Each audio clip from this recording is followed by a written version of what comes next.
another chance. So how do you think your songwriting has sort of changed since you guys started out? We've definitely gotten more dumb.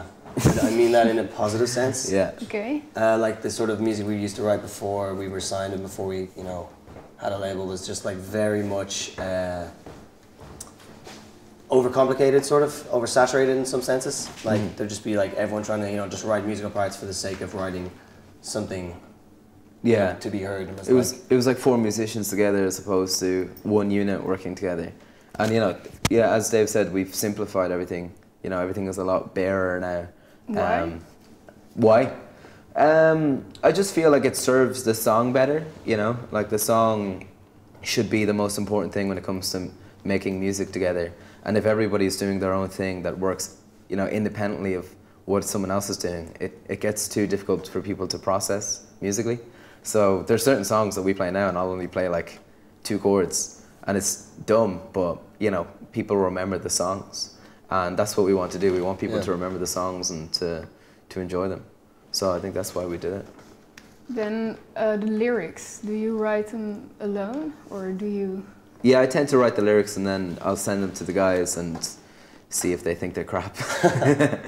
And they'll like sometimes say, oh, you should change this to make it, you know, sound, you know, like it fits the song a bit better. So I'll kind of go back and edit them. And then when we recorded the album, we'll be in the studio and Luke would be in the live room like by himself with his headphones on, drinking red wine just to get like really in the zone. And it'd be like myself and the other guys in with the producer. And as he's doing the takes, we can sort of tell like, oh, just, you know, try do that like this way or like you change this slightly. So it's very much like Luke's lyrical content and like the sort of social commentary that is in the lyrics. But then when it comes to recording, it's like, once again, if it has to be changed to serve the song better, then that's how it's going to be because it's a group decision. Yeah. You always drink red wine before you record? Sometimes, yeah. Mostly, yeah. It was because usually when we had recorded before, I'd be in the booth on my own and I'd be standing there and the microphone would be here, have the headphones on, and I'd feel like a pop singer, you know? Okay. And then I'd heard from someone we know that when Bono records his vocals, he'll stand in a room with a monitor, blaring music, and he'll just hold the microphone. And it made so much sense because it means you can just get into it and, you know, really be a part of the music as opposed to like away from it. And I thought you couldn't do that because it would affect the quality of the recording. But then I was like, I don't care. I want it to sound kind of crappy anyway. And the producer said, no, it won't be a problem. So I just got a lot of red wine, the microphone, and the guys could see me on camera and I'd just feel like flailing around and like, yeah. And it worked out. If we get into the lyrics a little bit more, are they autobiographical? Yeah, occasionally. I mean, there's certain songs that I suppose, you know, it's rock and roll music, so they sing about girls primarily.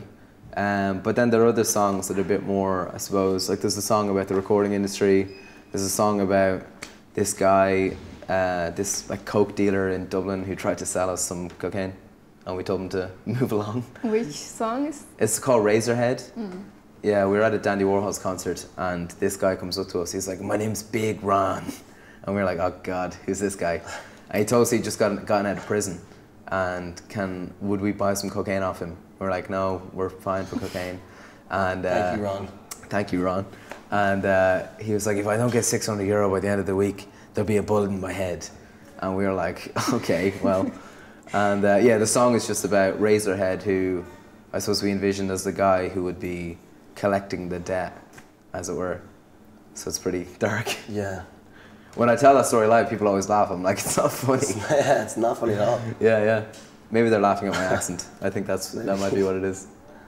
I think the other song you mentioned is AA, am I right? Yeah. The line, "become some meat for the radio." How did that come to you?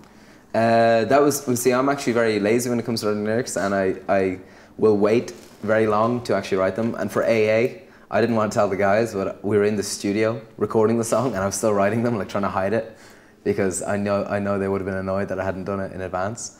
But you know, that basically means you know, meat is something that's commercially produced, widely industrialized, and it's there to satisfy, I suppose, a commercial need. So that was the thinking behind Become Some Meat for the Radio, you know, just something that's just slopped together and digested for public consumption.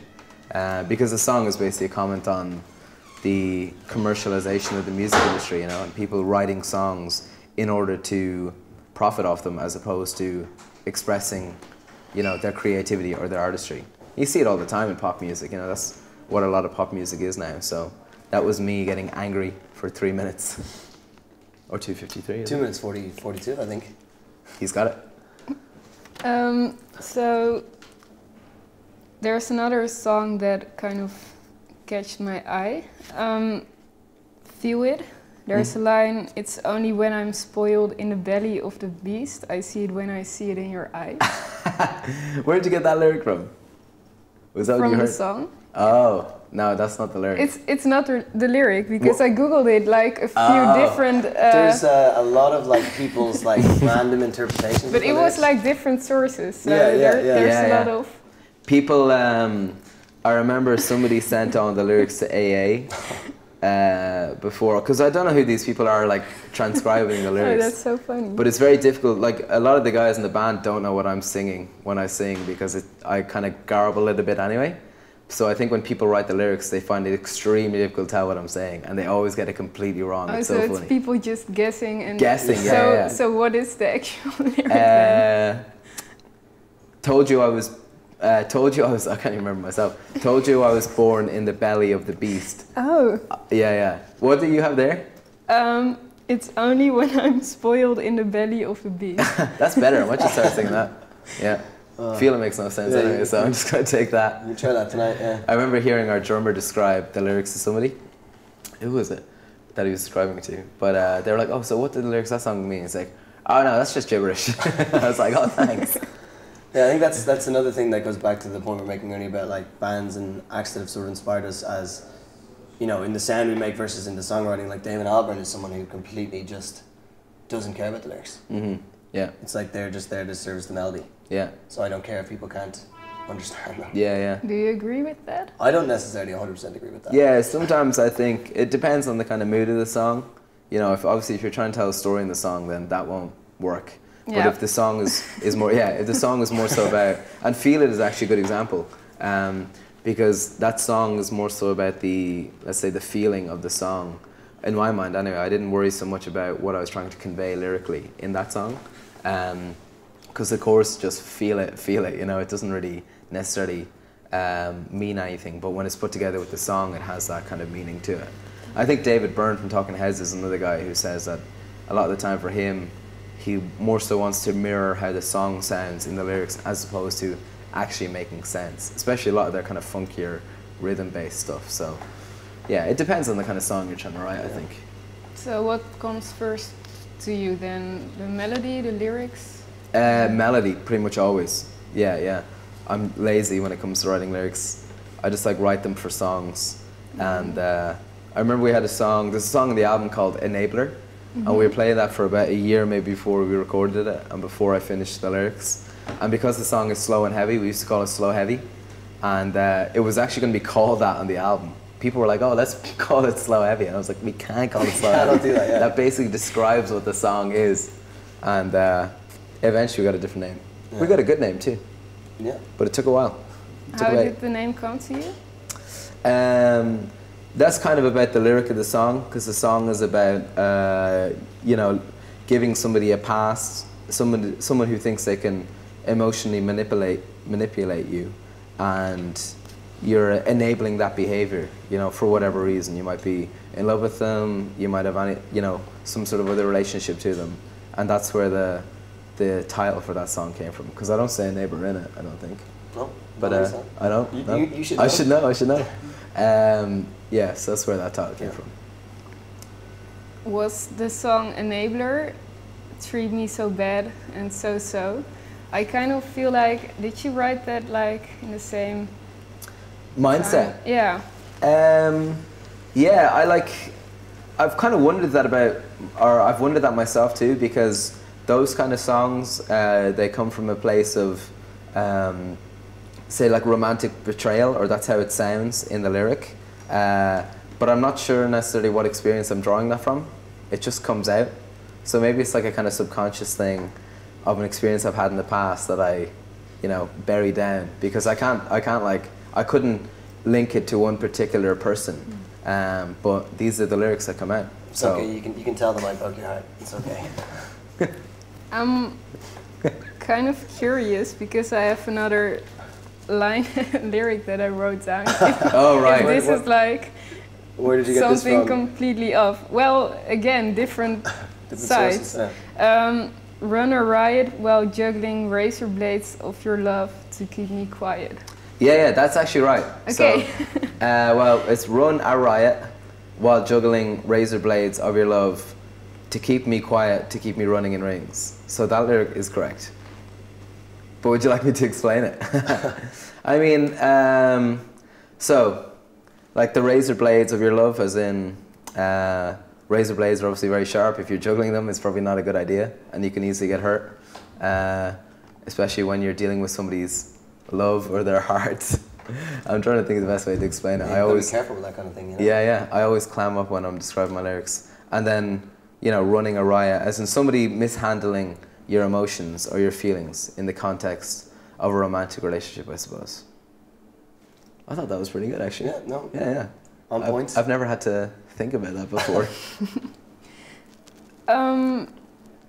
What are your ambitions now that the record is out?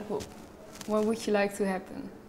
I mean, I think we just want to get this record out to as many people as we can and just keep playing bigger and better shows further afield and just get as many ears around the record. I think if people give it a chance and hear it, that they're going to respond really well to it. I think it's, as a debut album goes, you only get like, you know, one shot of your debut, and it's this solid, cohesive body of work. Like, you know, like it is art in a sense, music is art, so it is one art piece. And I think the flow of it together, that if we can just get it out there, it's going to do really well. Definitely, yeah. We just want people to come down to see the live show, because I think that's probably where we come across even the best, you know, because we wrote these songs to play them live, and they're very much, you know, from a place of wanting to play them for people, you know, kind of sweaty shows. So yeah, we just want to play to more people and then get to work on the second record and take over. What is your favorite song to play live? Mine is Yeah, I Know, because it's a really menacing song, and it tends to come later in the set, so people are kind of riled up, and then it's a very sort of groovy and dangerous sounding song, and people sort of get that into their heads and they go a bit wild, and especially because now we build it up in the middle even longer, and yeah, if you're in the right kind of room with the right amount of people in the right kind of feeling, it goes absolutely wild. So that's my favorite. I'd probably be the same for the exact same reasons. Yeah. So well said. Thank you. I have a final question. Last time you spoke to FaceCulture, you were still writing the album. Yeah. And then my colleague asked you about an album title. Oh yeah. And then you said we don't want it to be a throwaway title. We want it to mean something to us and the people who read it. What does the album title mean? Well, the album title. How did it come to you? It's like we've always like Otherkin. Well, for us is a long word, so we always say okay, you know, and that's always been, I suppose, an abbreviation of the band and a kind of identity to the band in a way. You know, so it made sense for us to just be nice and simple and use something that signifies the band. And yeah, I think it has a meaning in that respect, that people can instantly see it and be like, okay, Otherkin, and it's also got that sort of feeling of goodwill, you know, like everything's okay, don't worry about it. Yeah, I think it was sitting right under our noses the whole time. We were really like overthinking the title and like, or should it be a lyric or should it be, you know, like this grand statement, and we're like, okay, it is that sort of grand statement, you know, it's like, listen, the world is pretty crazy right now, but everything is okay. And will continue to be okay. I saw you have it tattooed. What came first, the title or the tattoo? The title. The title, yeah. Or else it would have been me just trying to justify my tattoo. Guys, I think we should call it okay. I have it here and our drummer has it here. Yeah. Oh yeah, do you I don't have it. No, You don't want to see where his is. No, I like the first Otherkin tattoo, but it's from like years ago. Oh like yeah. 3 years ago. And Yeah. It's like down there. Okay. We'll save that for another day. Yeah. Yeah, no, we worked with a really talented tattoo artist in Dublin. He like came over to our house, like the house that sort of Otherkin has sort of always been based in. Like that's the 201, which is the name of the first EP. Just sort of the address of the house. Mm-hmm. But Rob and Luke both got it done, and then we photographed Rob's wrist, and honestly, we're just like, your hands are really weird looking. Very weird hands. So we have to come back and shoot Luke's hand. I think it's because of his drumming, you know, whereas I have kind of untouched, sort of fat, plump hands, you know, and they look nice in photos. I might become a hand model. I'll have to Photoshop this out. But, you know. Maybe you should. Yeah. That's pretty nice. Okay, thanks a lot for your time. Thank you. Thank you, yeah. Cheers. Hope some of that was useful. Yeah.